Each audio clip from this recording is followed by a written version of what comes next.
Yep, in the mic, yep. Okay, then we'll move it. Okay, so just to begin, so if I could introduce myself, Christine Kilpatrick's my name.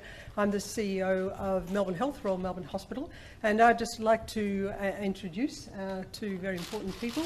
Firstly, Dr. Mike Catton, who is head of the Victorian Infectious Diseases Reference Laboratory, which we call VIDRL, and Mike is also the Deputy Director of the Doherty Institute, which is a partnership between the University of Melbourne and Royal Melbourne Hospital. And I also have beside me Julian Druce, who is the head of the Virus Identification Laboratory, and he's been intimately involved in this very important piece of work. So I'll hand over to Mike and Julian. Thank you very much, Christine. So look, could I add my welcome to all of you today here to the Doherty Institute. I'd just like to start by saying how pleased we are to have been able to grow this virus in a very short space of time directly from a patient sample, and that's an art. And I guess Julian is the artist, who you'll possibly hear about on the technical detail. But much more importantly, that we've moved immediately to share this with our international colleagues to provide a toolkit that complements the modern molecular techniques that are so useful in diagnosis and development of vaccines and medicines. So there are some things that are just much easier to do when you have the virus in your hands, and there are expert laboratories internationally that haven't had access to the virus, and so this step makes it possible for a lot of things to move forward that have been delayed, and we're just delighted to have been able to fill that gap in the space between 2 a.m. Saturday morning, when the first case was diagnosed in Australia, and Monday, when we believe we had the virus growing in culture. So Julian and I will be very happy to take questions from you on anything you'd like to know. Thanks a lot. So what's been involved in growing a virus, and what is the process? If you can step us through that, please. Yeah, so look, it's an old school technique. The current diagnostics are very rapid and fast using molecular methods, but the old school techniques you have or rely on cell lines or cell sheets that grow in a single layer of cells on a flask, and you inoculate or place some patient material onto those cells, and you hope that the virus in the sample gets into the cells and infects the cells, and then will produce a pattern in the cells that demonstrates that the cells are dying, and that's what we see, and I think the image of that's been put up on the web, and so you can see that the cells actually die in the progression of infection, and so that's how we know the virus is happening. And we've used the same test on that material that we use in patients to assess the level of virus so that we know that the burden of virus or the amount of virus present is going up, and so we can prove that the virus is growing. Is it a difficult thing to do? So look, some viruses are very fussy in terms of the cells that they require to gain entry into the cells. So all viruses need the appropriate receptor on the cells to gain entry. So it's a little bit like a lock and key. And the virus has the key and the cell has the lock, and if the right things are present, the virus can get inside.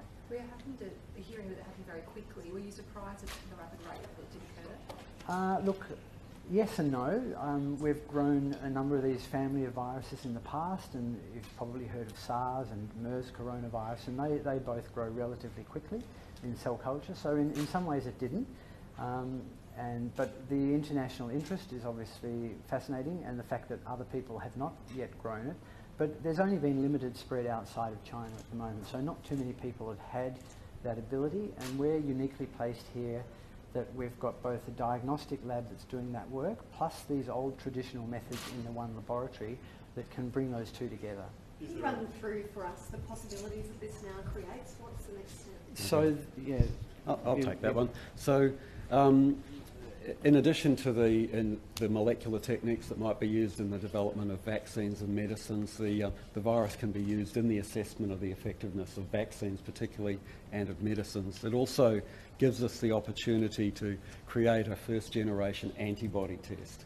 And that's important both in the clinical management of patients who may be late in the illness and past the point where they're shedding the virus that we detect with molecular techniques. And it's also really important for us to look at things like asymptomatic infection with the virus, that possibility, or or mild infection that hasn't come to the attention of health authorities, and those patients haven't been tested and identified as cases. So really an antibody test is the only way to answer some of those important epidemiological questions, which get you to questions of how many cases and how does the number of deaths relate to the number of cases that you're seeing on the ground. So a great many things are possible with the virus that complement and add to what you can do with the fast and powerful molecular techniques.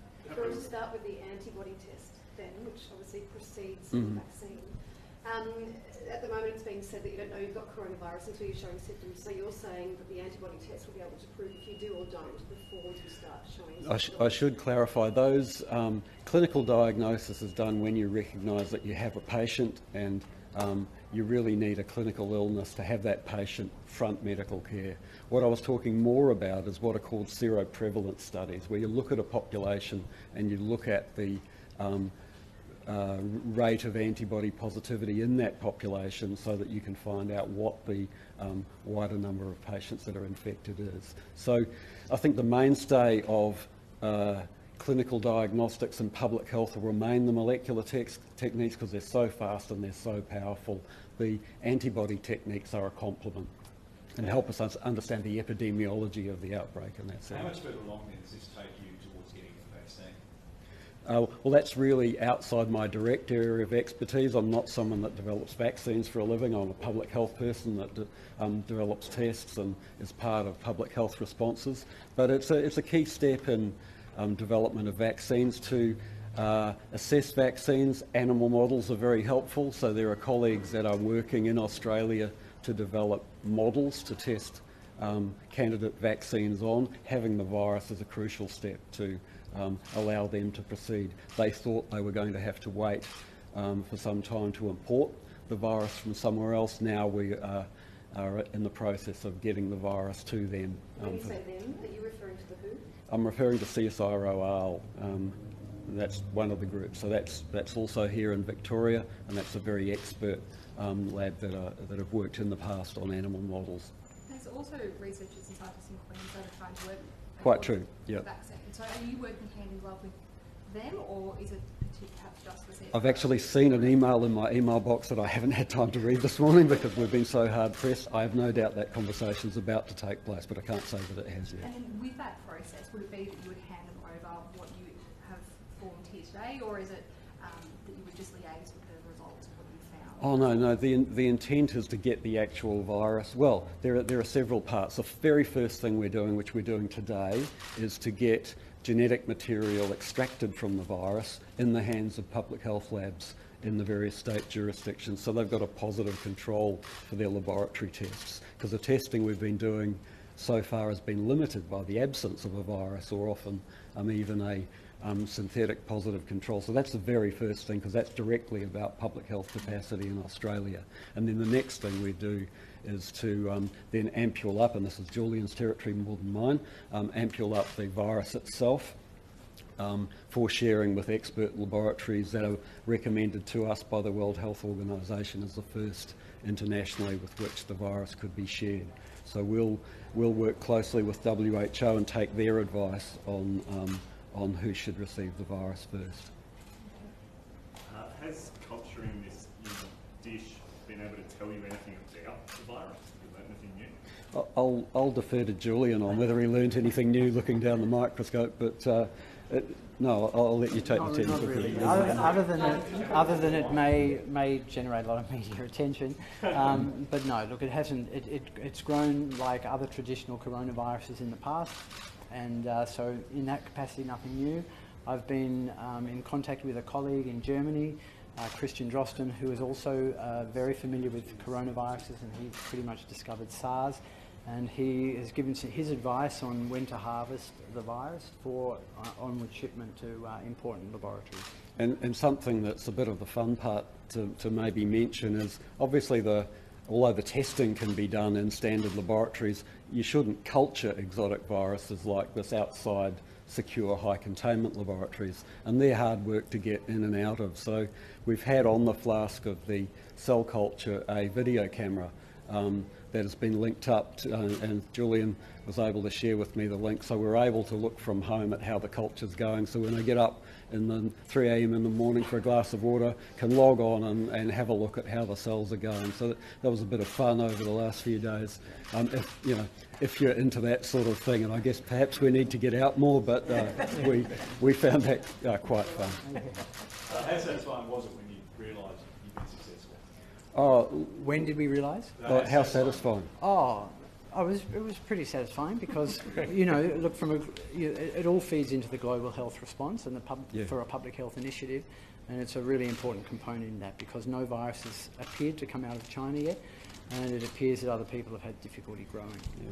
So look, we were very pleased, and you actually saw us live on camera with the final test in the footage. I haven't seen the media coverage so far, but we were actually on film looking at the nucleic acid test, really confirming finally that we had the cultures. So I don't know, it was a rare show of emotion from me anyway. So Have you sequenced this virus yet? that's with our colleagues at the Doherty Centre for Genomics. That's when this is over, we have a meeting to advance that immediately. So that's the very next thing that we want to do, is move from having the virus and sharing the virus to sequencing the Australian isolate.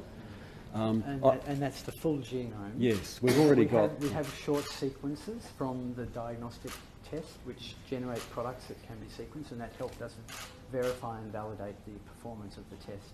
From the short sequences you have, does this look like an identical genome? It's an exact match to the sequence from China. Yeah. So is that probably good news? Because it actually validates or tells you that your test method is spot on, and you are getting the virus, and it's specific for that virus. But in answer to your question, what's the virus doing? The segments are too short, really, to shed light on the properties of the virus. We really need the whole sequence to look at that. I'd be surprised if there are significant changes from the prototype virus that's on the web itself. If there are any small changes, it's probably just interest in tracking the strain, slight evolution rather than fundamental change in the properties of the virus. But that's speculation on my part. That's just what I expect. We hear that the sample arrived here on the 24th. Where did it come from? Was it a patient in Australia or China, or how did it actually arrive at the institution? I'll take that. Yeah, it was a patient in Australia. Was it one in Victoria or New South Wales? It was our first diagnosis. So there's a running joke in public health that if something challenging is going to happen, it'll be the Friday night before a long weekend, and this didn't disappoint. So we were actually sitting down, Julian and Catherine Bond, who's in the audience, and I, to plan staffing for the weekend and do a handover and what we were going to be doing, because I'd been in a teleconference all afternoon, and we'd sort of barely sat down, then scientists were hovering at the door with, we think we might have a provisional positive. So that too, that was a bit of a, well, exciting is probably the wrong word, but it did get our attention. So then things flowed through the evening and the night. One of our staff came in from annual leave who was particularly expert in the sequenced till 2 a.m. when we were confident enough to put out the results. He worked on till 4 a.m. on another sequence to be sure. So it was a long night. I know you said you're not a vaccine expert, but the speed at which you were able to do this, which was a little over 48 hours, does that give any hope as to how quickly we may be able to develop the next step? I guess when we provide the virus to others who will bring their expertise to it, that will mean that, if you like, the cycle time on what they can do will be short. If it was taking 3 or 4 weeks to grow, it would obviously take them a lot longer. So yes, in answer to your question, that is a good thing, I think. I think the general tone of discussion internationally about the virus up to now was that it was hard to grow and it was slow to grow when it grew. And in our hands, at least, Julian's hands, green thumbs, that wasn't true. It's been quite quick. So I think that's a positive thing. Your research has, not just research, but what you've done in the lab has been described as a game changer. Do you see, I guess, the eventual containment of the coronavirus starting here? I think that's probably overselling what we've contributed a little bit. This is a step It's a piece of the puzzle that we've contributed. It's very useful to the global effort. I don't think really that the global eradication of this virus starts here. I think that would be overselling what we've done, which is a good thing, and we're really proud and happy about it, but it's only one small piece of the puzzle. Julian, is there a reason, you mentioned that other labs have struggled to grow this, is there a reason why you were able to do this and they weren't?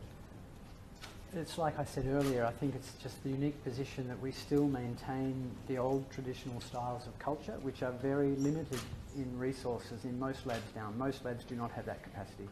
And to have a bank of cell lines accessible, now we only routinely have 2 cell lines that are being maintained at any one time, but we have many more in the freezer, and we've evaluated those cells in the past to SARS, and so we're well placed for that kind of approach. So it just means that we've got the 2 parts of that puzzle together in the one laboratory, which makes us uniquely placed for that ability. For the diagnostic component, to then use that same patient material in their virus isolation component. But to amplify on what Julian said, our business is being ready for these sort of things.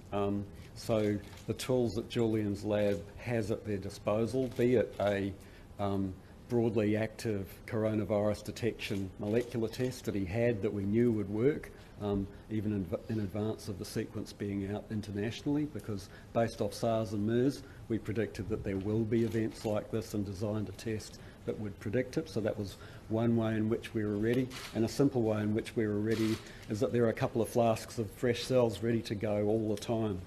So you're not having to prepare anything. You can go straight from when you have a positive on the molecular test to, as Julian did, putting as much of the sample onto the fresh cells as you are able to do, even if it's at some ungodly hour of the day in a long weekend. And maybe it was that. Is there any correlation between how difficult it is to reproduce the cell lines with how easily the virus transmits? I wouldn't draw a straight line between those 2 things, no, because there are so many vagaries of how easily viruses grow in the lab in cell culture that are nothing to do with how they transmit between humans. So this doesn't inform you more on the transmission? No, I wouldn't say that. Could you tell us a little bit about the biosecurity arrangements? I imagine you must have very tight security. We do, but if I told you, I'd have to kill you.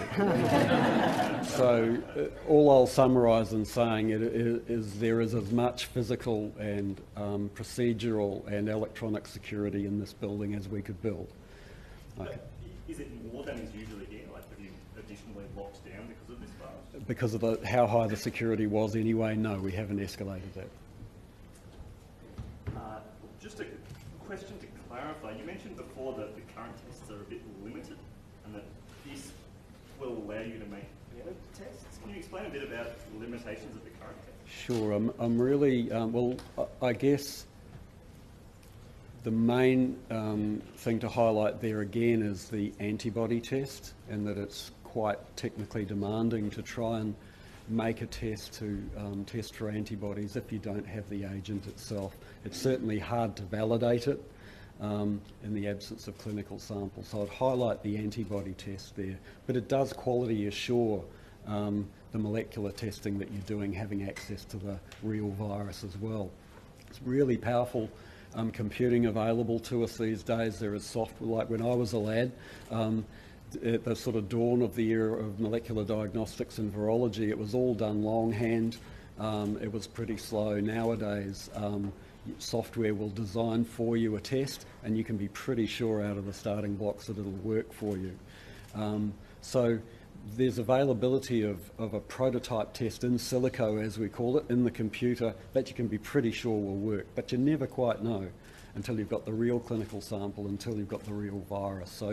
So an incremental improvement in the molecular testing is available with the virus, but it's mainly about the other tools, and notably an antibody test. And just to highlight as well, having the virus also allows quality control globally to be kind of enhanced, and everyone's assay or test to be kind of have relativity to them. So we can assess what the performance basis of everyone's test is by having a proficiency panel or the same material sent to every lab in the world that does the testing to see their performance, and everyone then gets a feel for how their test actually performs, and we can from that select what is in fact the best or most sensitive test available.